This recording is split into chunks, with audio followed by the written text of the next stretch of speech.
Welcome back to the updated 1K dividend account challenge, guys. Today we're going to be going over the month of April, talking about the dividends this account made, talking about the price appreciation, talk about just all things in the market. Now we're going to start off with kind of a summary. I wanted to say I have been really bad at posting. I just bought a house and moved, and so that has been super hectic. If you guys can't tell, I'm in a new spot. This is where I'll be recording from now on, and I'm super pumped to be here. I'm going to be customizing it a little bit more, so it's going to look a little rough at first. I've got some clothes on the chair behind me, amongst some other things, but it will slowly be coming along, I hope. And I'm just going to keep working at it until it gets to where I think it's perfect for filming, for living, for all that kind of stuff. But I'm going to keep pushing out content in the meantime, but that's kind of hiatus that I took is done. So we're jumping right back into the 1K dividend account challenge. Let's talk about what happened this month. We can see that April wasn't a terrible month. We actually are down. Well, we're up $5 from the end of March. We did drop about $6.81 today, which was a pretty bad drop of almost 7%, 0.7%, I should say.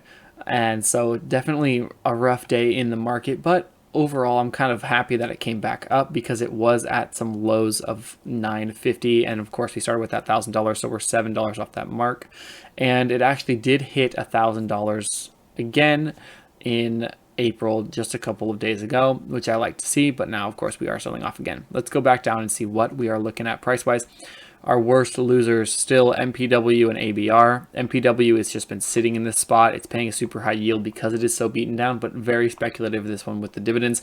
ABR has been slowly climbing back up. Remember, it was about 30% down. Their dividend yield is a lot higher right now. I did buy more shares in a separate account, but that's not financial advice. It's just what I like to do when stocks do this, especially higher yielding dividend stocks. And then everything else is kind of sitting normally. The market has been moving up and down quite a bit, which is why these are all down right now. But next week we'll see. Maybe they'll be up. Next month they'll be up more. Who really knows? We do have a bit more profits in the ETFs and closed-end funds. Now, the equities total has been down about 10%. And if we go to that dollar-wise, it's about $60. That is definitely not fun, but it is interesting. Beaten down, as I said, the market's moving all over the place while our ETFs, closed-end funds, have been doing much better. We still have SCHD, our number one loser, surprisingly, with about one share of that, down about $3.50. And then we have a couple up 40 cents, up 60 cents, and up $2. Now, the dividends for this month were insane. I mentioned it a little bit in the last video, but let's go ahead and pull up this page, our investment income. So we're expected to make $177 this year, which is excellent. I am definitely pumped with that. Off of $1,000, that's pretty nice, especially if the price appreciation just remains constant. We can see that our April amount was insane dividend-wise and interest-wise, but we'll talk about why. We can see that year-to-date, Zim is our highest yielding with $32 paid out in dividends. Moving down, we do have another high one with USOI paying out a ton. SCHD is our worst one so far. SCHD is barely better than just our cash investment return, which is not good. We have about $130 in the cash account that I will be buying back into, waiting for Zim to hit a price where I can buy another share without jeopardizing the $100 each, because Zim, it will not let you auto reinvest. Now let's talk about what happened this month. Looking at the last month, we did talk about Zim a little bit in last month's video, but it wasn't official because it was paid out in this month. So we're up $32 on Zim, $8 of that to foreign tax, which makes sense, but is definitely a bummer.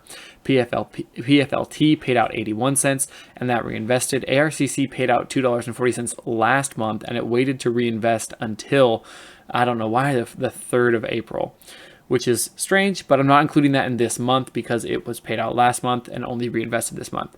JEPI paid out 90 cents, and that ended up being reinvested, but let's see, we own 2 shares of JEPI, so it was a really low dividend. I'm not sure why JEPI paid out.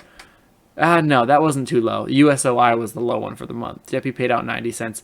USOI, which we'll talk about later. Horizon, MPW paid $2.32, which I love to see. A lot of money coming from this one right now, but like I said, it's super beaten down. I did buy a little bit more, but still it's a speculative one because it has been so roughed up and people aren't sure what it's going to do.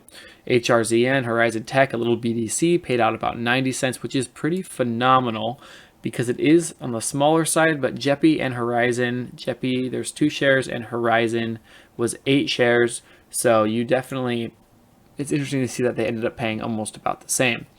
Horizon did reinvest up here, which I love to see. MPW reinvested. We had some bank interest, 4 cents, nothing crazy. USOI paid out 60 cents. That is a loud car going by. Let's look at USOI's dividend history. I spelled that wrong. That's all right.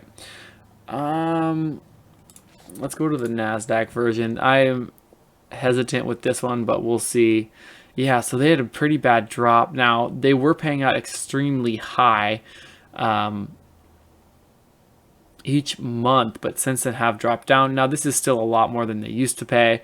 It's falling more in line with what they used to pay. I mean, even down here it was 6 cents, so it's nothing terrible. I will be really interested in seeing what they do next month, because if it's another low one, I'll be a little bit hesitant. Maybe it comes back down to like a 20% dividend yield because it is still such an insanely high yield. And then we had PFLT pay out 82 cents, and we are waiting for the, oh, that's next month. Oh, that's the reinvestment. Man, I don't know why it takes so long for them to reinvest. No, that's PFLT's first. So PFLT paying out on the near the first of every month, pretty phenomenal, but that is what it comes to. Let's pull this up. It ends up being 37.49, which 37.56. So they had more money from interest. A pretty phenomenal month, making almost $40 just in dividends this month when the total estimated dividend income is 180. That's pretty phenomenal. Now we do have April, July, and October are our bigger months. And January was a small one because we didn't own that much yet, but I'm so curious to see what happens with this account over the next year. If the stock market starts to take off, I'll be curious to see how these dividend ones do compared to the rest larger cap stocks. But honestly, this challenge has been super fun so far, and I've barely been paying attention to it because I've been so busy. I'm going to be dedicating more time to it. I'll probably do some monthly shorts on this one to let people know what stocks have been going crazy. I'm also working on some new kind of information when it comes to shorts and TikTok and all of that. I'm deciding what I'm going to be taking the channel, what direction I'll take the channel in. For those of you that are new, I appreciate you guys stopping by. If you could like the video, that helps me out a ton. And if you're interested in seeing what this challenge does in the future, go ahead and subscribe if you would like to. We can see we've received $60 in dividends so far, which is just phenomenal, but almost 40 of that from just this month. I do love how Schwab kind of calculates everything, but it is interesting to see how the stocks actually perform and what the dividends do. So yeah, it's been a good month. We'll hope for more next month. I'm hoping we go positive. I'm hoping the market starts to trend up and the dividends continue paying out that money. But until then, we will see how it goes. Again, thank you guys for stopping in. I always appreciate it. I appreciate the viewership, and I want to know what stocks you guys are investing in, what your favorite dividend stocks are, and should I do another challenge similar to this one? Should I put more in each category? That's definitely been fun. I know this is just a little bit of money in each, but it is cool seeing what they do and how even $1,000 can make you almost 20% in a year, 17% in a year. So thank you guys, of course, for stopping by. I will see you in the next one.